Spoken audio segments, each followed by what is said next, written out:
અમદાવાદમાં જીટીયુ ખાતે ધોરણ 10 પછીના એડમિશન માટે કેટલીક સ્પષ્ટતા કરવામાં આવી છે.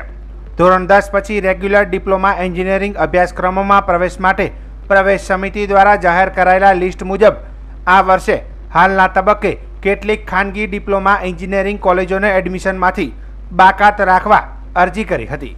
આ બાબતે ગુજરાત ટેકનોલોજીકલ યુનિવર્સિટીના રજિસ્ટ્રાર દ્વારા ખુલાસો પણ કરવામાં આવ્યો છે. આ વર્ષે એડમિશન ના આપવા માટે અથવા તો તેની જે અત્યારની એક્ઝિસ્ટિંગ ઇન્ટેક છે તેમાં ઘટાડો કરવા માટેની વિનંતી કરેલ હતી અને તે અનુસાર ટોટલ 11 ડિપ્લોમા કોલેજની 2220 સીટો છે એ ઘટાડવામાં આવી છે. પરંતુ કેટલીક સંસ્થાએ પોતે વિનંતી કરી હોય કે ભાઈ મારે ત્યાં 120ની ઇન્ટેક છે અને 60 કરવી, 180ની ઇન્ટેક છે અને 120 કરવી, તો તે અને કેટલીક સંસ્થાઓએ સંપૂર્ણ આ વર્ષે એડમિશન ના આપવા માટે જણાવેલ છે. તે અનુસાર તેમને આ વખતે એડમિશન ફાળવેલ નથી. આમ છતાં બીઈની ટોટલ 360 સીટ છે એ રિડ્યુસ થઈ છે.